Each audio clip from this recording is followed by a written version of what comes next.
রাজনৈতিকভাবে কাউকে খুন করে আমাকে জয়ী হতে হবে এরকম কোনো ভাবনা আমাদের মধ্যে নেই। আমাদের দল যেভাবে কাজ করছে, মুখ্যমন্ত্রী যেভাবে কাজ করছে, তাতে এমনি আমরা জিতবো এবং বিপুল ভোটে জিতবো, এই ব্যাপারে কোনো সন্দেহ নেই আমাদের। কারণ মানুষের দৈনন্দিন জীবনের প্রয়োজন মেটাতে যা লাগে সেটা মমতা বন্দ্যোপাধ্যায় ব্যবস্থা করে দিয়েছেন গরিব মানুষের জন্য। তাহলে আমাদের কাউকে মেরে ইলেকশন জিততে হবে এমন কোনো ভাবনা আমাদের মধ্যে নেই।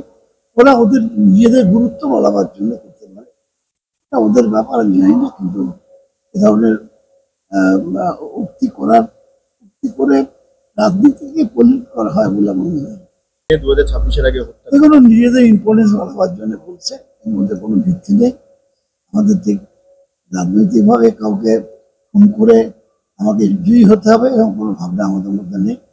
আমাদের দল যেভাবে কাজ করছে, মুখ্যমন্ত্রী যেভাবে কাজ করছে, তাতে এমনি আমরা জিতবো এবং বিপুল ভোটে জিতবো, এই ব্যাপারে কোনো সন্দেহ নেই আমাদের। কারণ মানুষের দৈনন্দিন জীবনের প্রয়োজন মেটাতে যা লাগে সেটা মমতা বন্দ্যোপাধ্যায় ব্যবস্থা করে দিয়েছেন গরিব মানুষের জন্য। তাহলে আমাদের কাউকে মেরে ইলেকশন জিততে হবে এমন কোনো ভাবনা আমাদের মধ্যে নেই। ওরা ওদের নিজেদের গুরুত্ব বলাবার জন্য করতে পারে, এটা ওদের ব্যাপার আমি জানি না, কিন্তু এ ধরনের উক্তি করে রাজনীতিকে পলিট করা হয় বলে আমার মনে হয়। শোভনদা, এর আগেও অর্জুন সিং তিনি বলেছেন যে আমাকে টার্গেট করা হচ্ছে, একাধিকবার এই মন্তব্য করেছেন।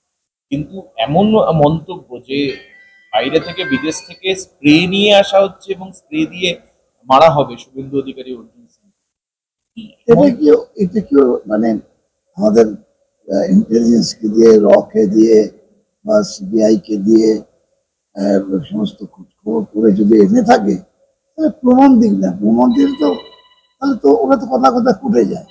এরকম প্রমাণ যদি হাতে থাকে ওরা কুটে চলে যায়। প্রমাণ ছাড়া একটা দিক কথা বলে একটা গিমিক দেওয়ার চেষ্টা করে তো লাভ নেই।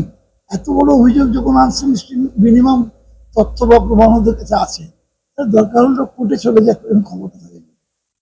একটা বিষয় যে খোর্ধা আপনার এলাকা নির্বাচনের সময় রাজ্যের আইন শৃঙ্খলা পরিস্থিতি নিয়ে বারবার উদ্বেগ প্রকাশ হচ্ছে, কালকের ঘটনাটাকে আপনি কিভাবে দেখছেন?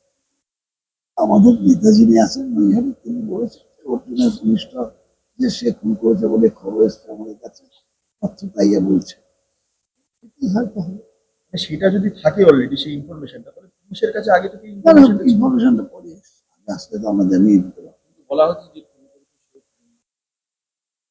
না, বলছে বিজেপি বলছে, মানে বিজেপিরটা ধরবো পার্থক্যটা ধরবো না এমন কোন যুক্তি আছে?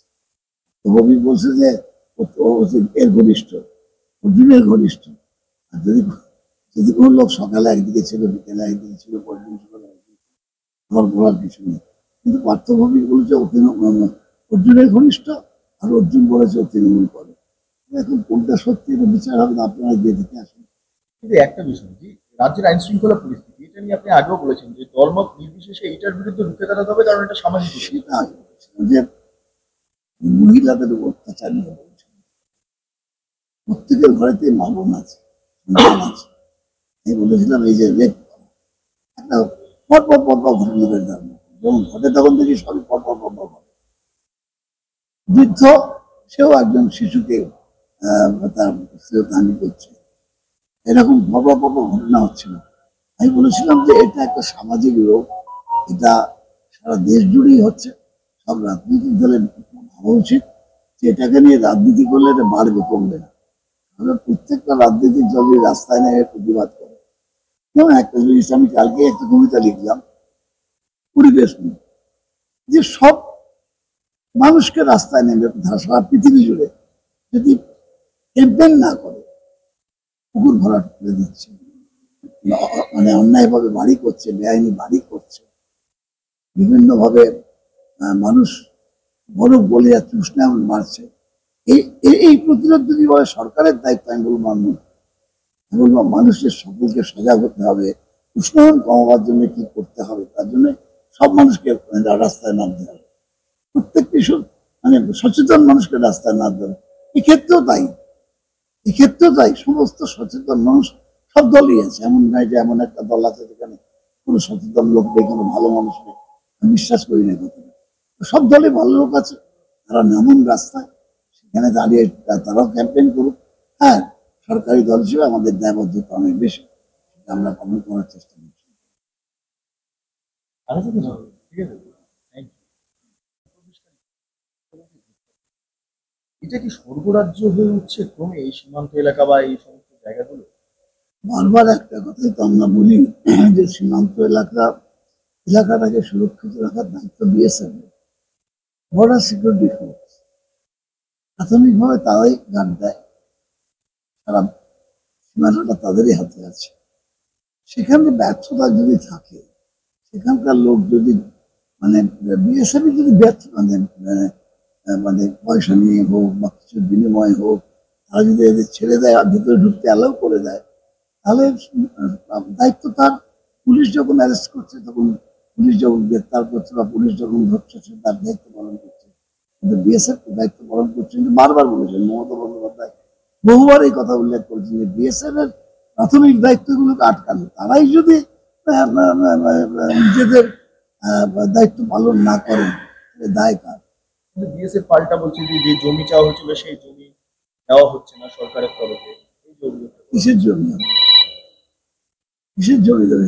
রেগুলার আমরা এই তো কি বলে ক্যাবিনেট বিল পাস করছে, কেন্দ্রীয় সরকারের বিভিন্ন কাজের জন্য আমরা জমি দিচ্ছি। তাদের মানে আর্মি রাখার জন্য, তাদের পুলিশ রাখার জন্য আমরা বিভিন্ন জায়গায় জমি দিচ্ছি। সে জন্য জমি চাইছে না, আমি যাই না কোথায় জমি চাই। এতদিন বিএসএফ কোথায় ছিল, কোথায়? একটা শুভেন্দু অধিকারী এবং অর্জুন সিংকে মারার জন্য রাশিয়া থেকে তৃণমূল কংগ্রেস রাসায়নিক আনছে এবং সেটা স্প্রে করে মারা হবে বিফোর 2026। কি উত্তর দেবো বুঝি আমার মাথায় আসছে না। কারণ ওর ভ্যালু তো আস্তে আস্তে কমছে। ওর রাজনীতিতে শুভেন্দুর ভ্যালু আস্তে আস্তে কমছে। রাখো না জায়গায় রাখো না। কি হচ্ছে? আমি এক মিনিট আমি এগিয়ে কি আসছি। হচ্ছে? তুলে হাতে ধরবো নাকি? রেখে দিচ্ছি। এক মিনিট দাঁড়াও। এখানে টোটো করে এসেছেন এসএসকেএমও সেম ঘটনা, বিভিন্ন জায়গাতে একই ঘটনা। মানে মানুষ তো রোগে আক্রান্ত হয়ে হাসপাতালে যান, কিন্তু রেফার রোগে আক্রান্ত হচ্ছে না। রেফার হতে মানে কি, এটা আমার কাছে রেফারেল কেসটা তো এতদিন আসেনি প্রশ্ন। ছাত্ররা দাবি করেছিল, ডাক্তাররা দাবি করেছিল। সেই ডাক্তারবাবুরা যেখানে বসে আছেন, তো তাদের দায়িত্ব।